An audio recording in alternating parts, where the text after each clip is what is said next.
Good afternoon and welcome to Pakistan Today News from our London studio. I'm Chris Taylor. Our top story tonight.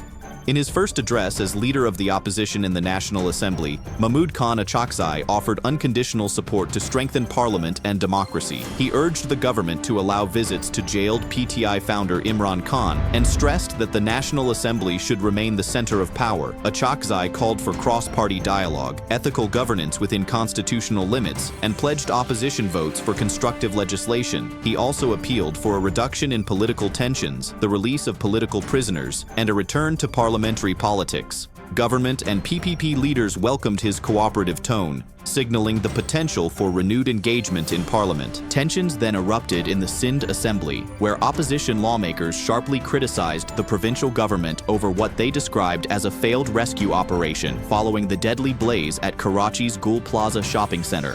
Members of MQMP staged a walkout, demanding accountability and better support for victims, while PTI and Jamaat-e-Islami lawmakers remained in the session. Sindh Labour Minister Saeed Ghani termed the incident tragic and heartbreaking, confirming that committees will investigate and assuring support for affected traders and compensation for families of the deceased. Calls grew for a transparent inquiry, accountability for safety lapses, and a clear timeline for relief as heated debate continued. For more on this, we're joined by our correspondent Clara Bennett in Karachi. The Gul Plaza fire has intensified scrutiny of safety enforcement across the city. Lawmakers here say missing emergency exits and lax inspections worsened the tragedy. The provincial government has announced compensation and formed inquiry committees, but opposition parties insist accountability must follow. Traders affected by the blaze are also demanding swift financial relief and rebuilding support. Thank you, Clara. Staying with the issue, in the Senate, PPP Senator Sherry Rahman urged that the Gul Plaza fire not be politicized, calling it a lesson for all and appealing for united efforts on relief and safety improvements. She acknowledged the Sindh government's response and noted compensation has been announced, while stressing that lost lives cannot be replaced.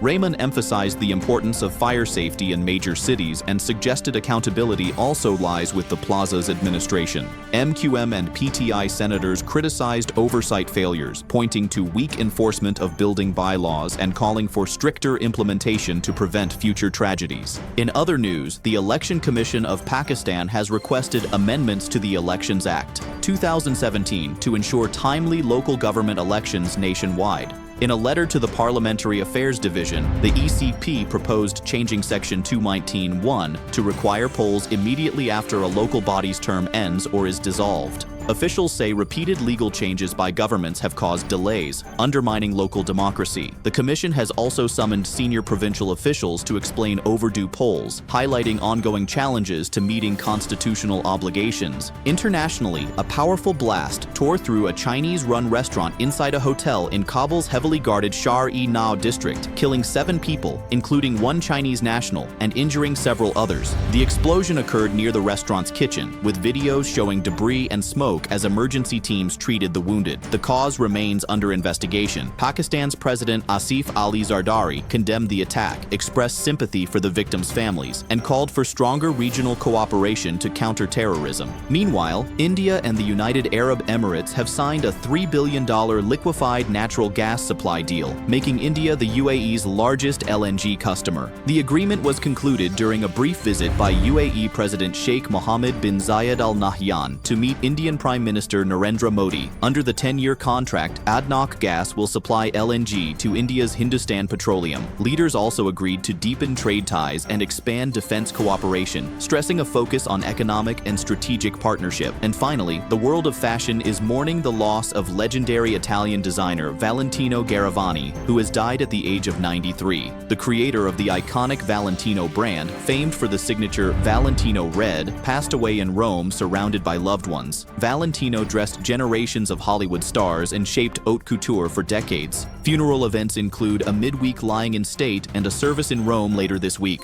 That's all for now. You're watching Pakistan Today News. I'm Chris Taylor.